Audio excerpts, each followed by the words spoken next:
Hello everyone, welcome to youth engineers academy. This is भाई रस्तोगी। आज मैं आपको प्रेशर एंड मेजरमेंट में पढ़ाने वाला हूं सिंगल कॉलम मैनोमीटर के बारे में।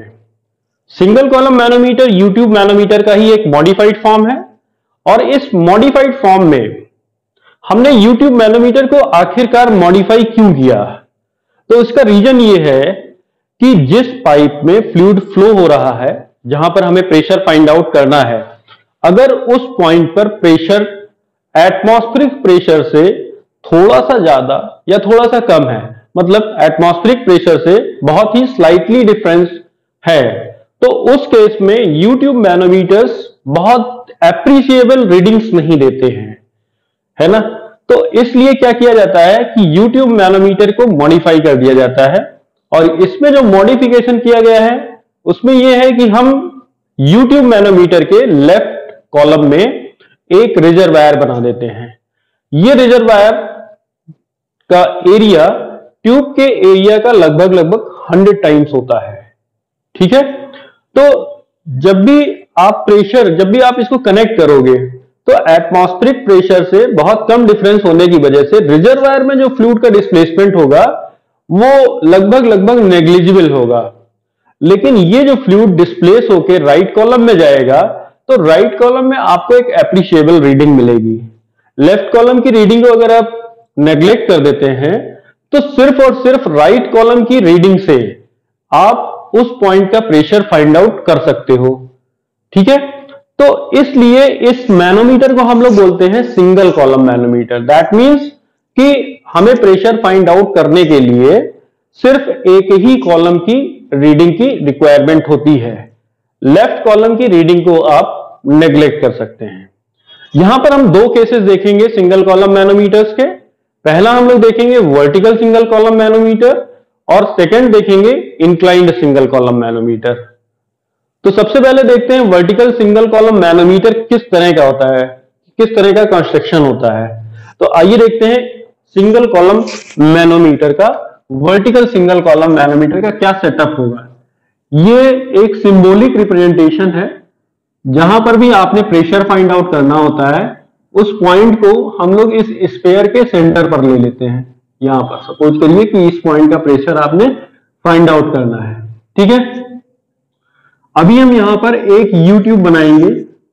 सबसे पहले मैं आपको एक यू ट्यूब भी बना के दिखा रहा हूं, ठीक है। जैसे हमने ये यू ट्यूब बनाया, फाइन, ये लाइक दिस यूट्यूब का ही मॉडिफिकेशन है, मॉडिफाइड फॉर्म है। अभी हम क्या करेंगे, आप इसको ज्वाइन कर सकते हैं। ये हमने इसको ज्वाइन कर दिया। ये तो हमारा सिंपल यूट्यूब मैनोमीटर है, लेकिन मॉडिफिकेशन क्या कर रहे हैं,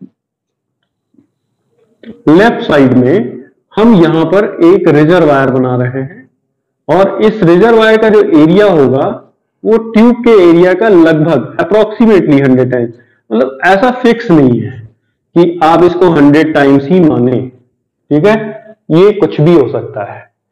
अब इसमें जो मैनोमेट्रिक फ्लूइड होगा वो आपका क्या होगा, मरकरी होगा। मैं अपने प्रीवियस लेक्चर में आपको बता चुका हूं कि हम लोग मरकरी को एज ए मैनोमेट्रिक फ्लूइड क्यों यूज करते हैं, ठीक है। मैंने आपको रीजन्स असाइन किए हैं, आप हमारे प्रीवियस वीडियो में जाके उसको देख सकते हैं।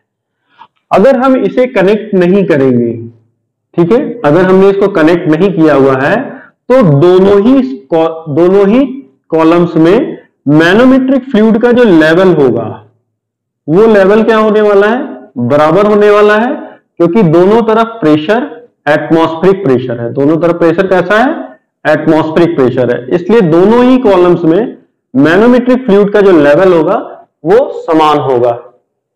अब सपोज करिए कि मैं यहां पर एक एजम्पशन लेके चलता हूं कि ए पॉइंट का pressure that is greater than the atmospheric pressure. ऐसा मैं मान लिया हूं, लेट कर लिया हूं कि ए पॉइंट का प्रेशर एटमॉस्फेरिक प्रेशर से ज्यादा है। तो जैसे ही मैं इसको कनेक्ट करूंगा तो इस तरफ का जो प्रेशर है, लेफ्ट कॉलम में जो प्रेशर होगा वो ज्यादा है, राइट कॉलम का प्रेशर क्या है, कम है। तो यहां पर फ्लूइड डिस्प्लेस होगा। लेकिन मैंने आपको बताया है कि ए पॉइंट का जो प्रेशर है वो एटमॉस्फेरिक प्रेशर से बहुत कम डिफरेंस पे है।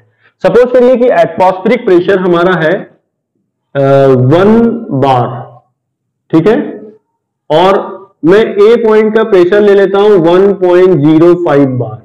अगर इस तरह की सिचुएशन है, ये हमें निकालना है, ये हमें निकालना है, लेकिन हमें ये पता है कि प्रेशर डिफरेंस क्या है, बहुत कम है।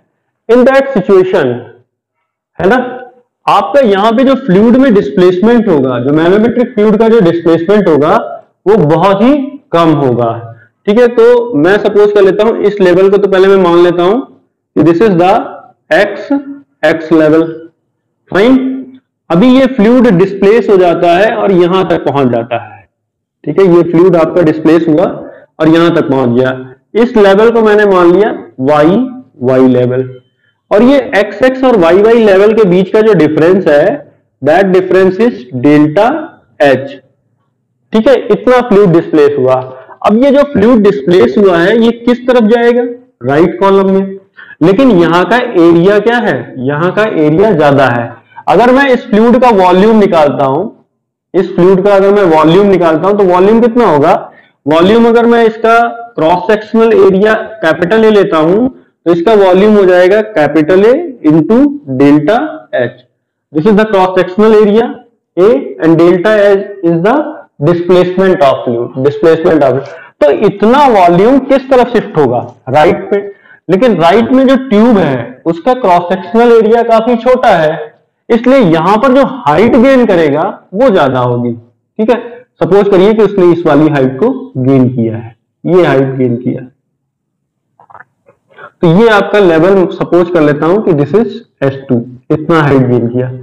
तो आप देखिए कि इसके कारण ये जो वॉल्यूम शिफ्ट हुआ है, वॉल्यूम कितना शिफ्ट हुआ है, capital A into delta H.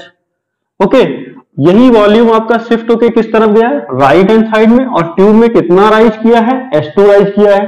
तो ये हो जाएगा H2 इंटू ट्यूब का वॉल एरिया क्रॉस सेक्शनल। तो सपोज करिए कि ट्यूब का जो क्रॉस सेक्शनल एरिया है, ये जो ट्यूब है, ट्यूब का जो क्रॉस सेक्शनल एरिया है that is small A, tube का क्रॉस सेक्शनल एरिया स्मॉल ए, तो इतना वॉल्यूम ये शिफ्ट कर गया। तो यहां से अगर हम चाहे तो डेल्टा एच को फाइंड आउट कर सकते हैं। Delta H is equal to small a upon capital A into S2।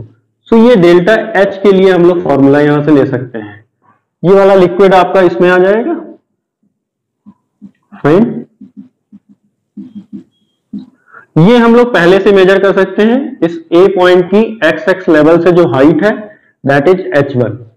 ये हम इनिशियली ही, ये देखिए, ये हम इनिशियल ले सकते हैं। ये लेवल हमारा इनिशियल लेवल था, एक्स एक्स लेवल जो था वो हमारा इनिशियल लेवल था, तो वहां से हम हाइट पहले से ही मेजर करके रख सकते हैं। तो H1 हमारी रीडिंग नहीं है, H1 तो हमारी प्री मेजर्ड हाइट है। H2 जो है वो कनेक्ट करने के बाद में हमें मिलेगा। ठीक है, तो यहां से आपको मिल जाता है। अभी हम क्या करने वाले हैं, अभी हम वाई वाई लेवल पर, दोनों ही तरफ वाई वाई लेवल पर हम प्रेशर को इक्वेट करने वाले हैं। ठीक है, so equating the pressures in left and right column at YY level। ठीक है, YY लेवल पर हम प्रेशर को क्या करेंगे, इक्वलाइज करेंगे। तो आपको पता है कि हॉरिजॉन्टल लेवल में प्रेशर नहीं चेंज होता है, तो यहां का प्रेशर कितना है, PA। अभी हम नीचे जा रहे हैं, कितना जा रहा है, H1 प्लस डेल्टा एच, क्योंकि अभी ये जो डिस्प्लेस किया मैनोमेट्रिक फ्लूइड को, तो किस फ्लूइड में डिस्प्लेस किया, इस वाले फ्लूइड में, क्योंकि इसका प्रेशर ज्यादा है। ठीक है, तो यहां से टोटल हाइट आप देखेंगे तो H1 प्लस डेल्टा एच आप नीचे आएंगे इस रो डेंसिटी के फ्लूइड में। तो यहां से आपको मिल जाता है, लेफ्ट में अगर मैं प्रेशर देखूंगा तो PA plus H1 plus delta H, ठीक है, रो GH होता है, तो रो इंटू जी, रो जी एच, ये आपका प्रेशर आ रहा है। चूंकि हम डाउनवर्ड जा रहे हैं तो प्रेशर राइज करेगा, ऑब्वियस सी बात है। हाइड्रोस्टैटिक लॉ हमें बताता है कि प्रेशर वर्टिकली डाउनवर्ड जाने पर बढ़ता है। ठीक है, तो ये प्रेशर आपका आ जाएगा। राइट कॉलम में अगर मैं प्रेशर की बात करूंगा, यहां का प्रेशर क्या है, यहां का प्रेशर आपका एटमॉस्फेरिक प्रेशर है, और एटमॉस्फेरिक प्रेशर हमारा डेटम है। एटमॉस्फेरिक प्रेशर हमारा डेटम है, तो उसे हम 0 लेकर चलेंगे, तो यहां का प्रेशर कितना है, 0 प्लस, अभी हम लोग नीचे आ रहे हैं, किस फ्लूइड में आ रहे हैं, मैनोमेट्रिक फ्लूइड में, और मैनोमेट्रिक फ्लूइड हैवी फ्लूइड है, इसका डेंसिटी होगा रो एच, ठीक है, रो हैवी, फाइन। तो ये आपका जाएगा रो एच जी, और कितना आप नीचे आ रहे हैं तो H2 plus delta H, so this is H2 plus delta H, ये हमने अलग से लिया था, ठीक है। तो अब आप चाहें तो यहां से PA कैलकुलेट कर सकते हैं, so this PA will be equals to delta H, हम लोग कॉमन ले लेंगे, तो यहां से आ जाएगा रो एच जी माइनस रो जी, फाइन, प्लस ये आपका आ जाएगा रो H G H2 minus rho G H1, ठीक है। अब अगर आप डेल्टा एच को नेग्लेक्ट करते हैं, ये आपका टर्म बहुत छोटा हो जाएगा, अगर आप नेग्लेक्ट करते हैं, अगर नहीं करते हैं तो डेल्टा एच की वैल्यू आप यहां से निकाल सकते हैं, यहां पे पुट कर सकते हैं, सारी वैल्यूज आपको मिल जाएंगी, ठीक है। देखिए डेल्टा एच का भी वैल्यू H2 के ऊपर डिपेंड करता है, और यहां पर भी H2 ही सिर्फ आपको यहां से मेजर करना है, H1 आपका प्री मेजर्ड है, इसीलिए हम इसको, इस मैनोमीटर को हम लोग बोलते हैं सिंगल कॉलम मैनोमीटर, क्योंकि आप एक ही कॉलम की रीडिंग से प्रेशर को फाइंड आउट कर सकते हैं, फाइन। तो अगर आपने ये तो हम कब ले रहे हैं, जब हमने डेल्टा एच को नेग्लेक्ट नहीं किया है, तो उस केस में हमें प्रेशर मिल जाएगा। अगर हम डेल्टा एच को नेग्लेक्ट कर देते हैं, सपोज करिए कि we are neglecting delta H, delta H को हम लोग नेग्लेक्ट कर रहे हैं, in the event PA will be equals to rho H G H2 minus rho G H1। तो आप देखिए बहुत ही सिंपल है, H2 का वैल्यू आपको फाइंड आउट करना है, H1 आपका प्री मेजर्ड है, रो एच हैवी फ्लूइड की डेंसिटी, रो पाइप में फ्लो होने वाले फ्लूइड की डेंसिटी, और इस तरह से हम लोग फाइंड आउट कर सकते हैं सिंगल कॉलम मैनोमीटर में। ये मैं जो आपको बता रहा था, दिस इज द वर्टिकल, ये कैसे डिसाइड होता है, राइट वाला आपका कॉलम अगर वर्टिकल के अलॉन्ग है तो हम इसको कहेंगे वर्टिकल सिंगल कॉलम मैनोमीटर। तो यहां पर जो सेटअप है, this setup is for vertical single column manometer, vertical single column manometer, ठीक है। सो अभी आपने देखा कि हम मैनोमीटर में सिर्फ एक कॉलम की रीडिंग लेकर पाइप में फ्लो होने वाले फ्लूइड की प्रेशर को फाइंड आउट कर सकते हैं। इसमें हम लोगों ने पहला केस कर लिया है सिंगल कॉलम मैनोमीटर का, जो कि आपका है वर्टिकल सिंगल कॉलम मैनोमीटर। अभी हम लोग सेकंड केस देखेंगे, जो कि इंक्लाइंड सिंगल कॉलम मैनोमीटर है। तो इंक्लाइंड सिंगल कॉलम मैनोमीटर हम किसे कहते हैं, जब आपका जो राइट कॉलम है वो अगर किसी एंगल पर होता है, तो इन दैट केस हम उसे कहते हैं इंक्लाइंड सिंगल कॉलम मैनोमीटर। अब इससे इंक्लाइंड सिंगल कॉलम मैनोमीटर से हमें क्या एडवांटेजेस हैं, तो अगर हम एडवांटेज की बात करेंगे तो आप देख रहे हैं यहां पे फ्लूइड क्या कर रहा है, फ्लूइड आपका यू टर्न ले रहा है, ठीक है। तो यहां पर कुछ ना कुछ बेंड होने की वजह से, है ना, 180 डिग्री का बेंड हो रहा है, पूरा आपका 180 डिग्री बेंड हो जा रहा है। तो 180 डिग्री बेंड होने के कारण ओके, यहां पर जो लॉस होगा, फ्लूइड के प्रेशर में जो लॉस होगा वो ज्यादा होगा। तो इस लॉस को कम करेंगे, अगर हम लॉस को कम करेंगे तो ये हाइट हमें बेटर मिलेगी, हम और ज्यादा एक्यूरेट रीडिंग ले पाएंगे, ठीक है।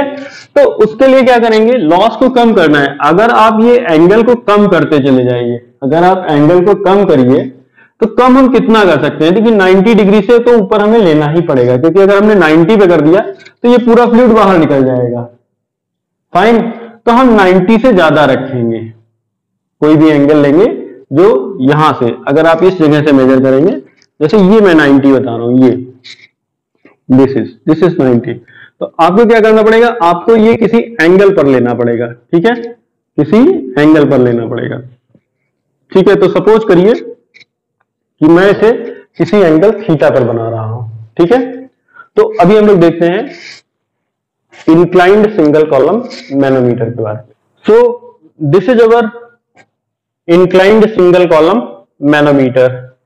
इंक्लाइंड सिंगल कॉलम मैनोमीटर की अगर मैं बात करता हूं, तो इन दैट केस आपको सिर्फ ये देखना है कि ये जो इंक्लाइंड हाइट है, जो लैटरल हाइट है L, ये जो लेवल जो है वो लेटरल हाइट एल तक इंक्रीज किया है। तो बस हमें क्या करना होता है, हमें इसी के टर्म्स में, ये एंगल थीटा है तो ये एंगल भी क्या हो जाएगा, थीटा हो जाएगा। अगर आप ट्रायंगल देखेंगे तो ये ट्रायंगल इस तरह का आएगा, दिस इज S2। प्रीवियस में हम लोगों ने जो माना था वर्टिकल हाइट S2 लिया था, ये L है and this is theta. So this is the relation between the perpendicular and hypotenuse.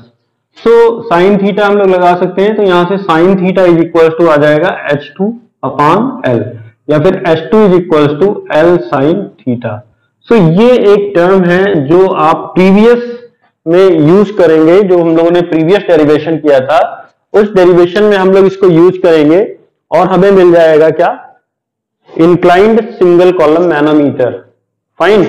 तो ये हमें लेटरल हाइट, इस पे एडवांटेज क्या है कि ये बहुत ही सेंसिटिव मैनोमीटर होता है in comparison to vertical single column manometer. Inclined single column manometer is very sensitive और जो रीडिंग्स होती हैं वो काफी एक्यूरेट रीडिंग्स आती हैं। तो अगर हम यहां पर ले रहे हैं तो इन दैट केस पीए कितना निकल के आएगा, तो सपोज करिए अगर आप डेल्टा एच को नहीं नेग्लेक्ट करते हैं तो in that case delta H rho H G minus rho G plus rho H G H2 minus rho G H1, ये आपका फॉर्मूला रहेगा। यहां पे आप फॉर्मूला वही है प्रीवियस जो हम लोगों ने अभी प्रूव किया था। यहां पे जो H2 का वैल्यू है, H2 की जगह पे आप पुट करने वाले हैं L sin थीटा। और अगर आप डेल्टा H को नेग्लेक्ट करते हैं in that case PA will be equals to rho H G H2 minus rho G H1। यहां पे H2 की वैल्यू आपको क्या पुट करनी है, L sin theta. L is the lateral height जहां तक आपका मैनोमेट्रिक फ्लूइड जो है वो XX लेवल से शिफ्ट किया है। XX लेवल आपका ये है जो प्रीवियस लेवल है, उससे कितना ये शिफ्ट किया है इसके बारे में हम लोग बात करेंगे। ठीक है, ये हम लोग फाइंड आउट करेंगे और यहां से हमें H2 मिल जाएगा। प्रीवियस हम लोगों ने जो डिराइव किया था उसी में हम H2 की वैल्यूज को पुट करेंगे और हमें मिल जाएगा। ये जो सेटअप है ये हमारा कहलाता है inclined single column manometer. Fine. तो आज के लेक्चर में हम लोगों ने वर्टिकल सिंगल कॉलम मैनोमीटर के बारे में देखा, साथ ही साथ हम लोगों ने इंक्लाइंड सिंगल कॉलम मैनोमीटर के बारे में देखा। हमने ये भी देखा कि single column manometer YouTube manometers का ही एक मॉडिफाइड फॉर्म है और इसे मॉडिफाई क्यों किया गया जिसके बारे में मैंने आपको बताया। सिंगल कॉलम मैनोमीटर को सिंगल कॉलम मैनोमीटर क्यों कहा जाता है मैंने इसके बारे में भी आपको बताया। ओके, सो ये हम लोगों ने सिंपल मैनोमीटर्स के बारे में कंप्लीट कर लिया है। सिंपल मैनोमीटर में पीजोमीटर के बारे में बता चुका हूं, सिंपल यूट्यूब मैनोमीटर के बारे में बता चुका हूं और सिंगल कॉलम मैनोमीटर के दोनों टाइप्स के बारे में मैंने आज डिस्कस कर लिया है। तो मैं क्या करूंगा कि नेक्स्ट क्लास में आपको पढ़ाऊंगा डिफरेंशियल मैनोमीटर्स के बारे में। यहां पर हम लोग किसी एक पॉइंट पर प्रेशर को फाइंड आउट करने के लिए इसका यूज करते हैं और डिफरेंशियल मैनोमीटर में हम किन्हीं दो पॉइंट्स के बीच में प्रेशर डिफरेंस फाइंड आउट करने के लिए डिफरेंशियल मैनोमीटर का यूज करेंगे। Okay, so thank you very much, thank you for listening.